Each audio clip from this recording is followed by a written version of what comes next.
Kas ir bijis tas posms, kad jums ir bijis pilnīgi žopā, dirsā, slikti? Covid. 2020. gada 12. marts. Kas notika tieši tādā? Bija atnāca Covid, tā kā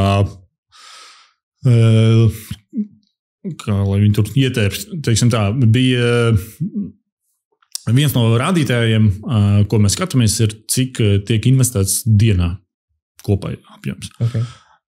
Jau 19. gads mēs tur rīktīgi izaugām. 19. gads mēs sākam, mums ir 60 cilvēki, mēs beidzam, mums ir 220 cilvēki. Tā kā gada laikā. Tu domā par komandu? Jā. Okay.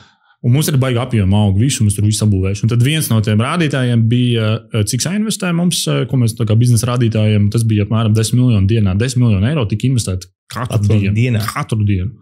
Un viņš laika auga. Un, tā kā tur ir reāls produktu market fits, tur, nezinu, vilciens iet tur tā uz priekšu, tur pilnā jaudā spēj tik ogles mest klāt un tā kā maucam. Un mēs arī visu būvējam tādu, ka tur tagad, nezinu, bija 10 miljonu apgrozījums, nākamgad tur 25, 30 būs, tur tagad maucam. Un atnāk Covid, un tas pamata rādītājs nokrīt no 10 miljoniem uz 3 miljoniem dienā. Un tu tā kā vienu dienu, tā pakas galvu, tur, nezinu, varbūt tas, nezinu, tā kā pāries. Otru dienu, saprot, pēc nedēļas ir vēl joprojām 3 miljoni, pēc tur 2 nedēļām vēl tur 3 miljoni. Un jā, saprotu, ka tur žopā, tev nebūs viss tā izaugsme, ko tu plānojies, tev visdrīzāk būs kritums, tev ir 220 cilvēki, tev ir izmaksu bāze tur un tev pa lielam tur pēc 2 mēnešiem beigsies nauda, un tu vari visu tur taisīt ciet. Jums tā bija situācija? Jā, un tas bija tāds, wow. Bet, redz, mums bija gan tur pašiem izpratni, gan arī tur, protams, visādi tur padomdevēji, kur mēs tā kā super ātri noreaģējām. Mēs teicām, ok, te nebūs labi, griežam visu nost. Mums bija tāds zero-based budgeting, tā kā visu par nulēm, pilnīgi. Tā kā visas izmaksas tur, ko vien vārdu nogriezām. Diemžēl tas arī mēs nevarējām tikt ar to cauri, mums arī vajadzēja tā kā laist cilvēkus vaļā.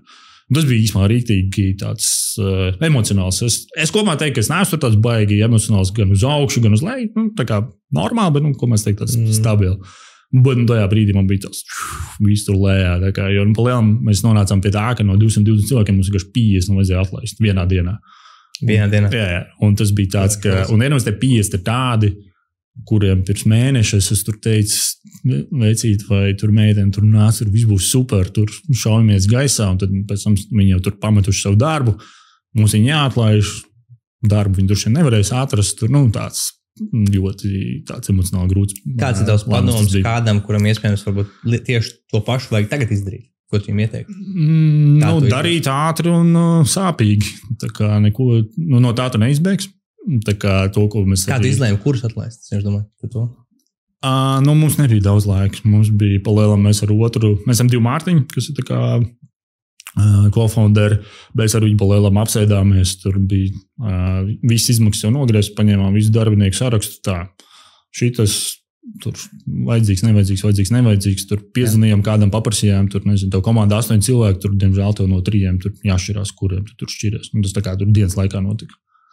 Tas varētu būt žēl. Jā, bija tā, wow, tā kā no tāda tur, 2 nedēļas apakaļ, tu domā, ka tulīt tur būs reiz 3 biznesa un viss notiek un ir baigais tur vilkme līdz tam, ka tev tulīdās viss tur sabruks palielam. Bet, kad tu saki 3 miljoni investēt dienā, jums jau arī ņēma ārā visu laiku. Cik jums ņēma ārā visu laiku?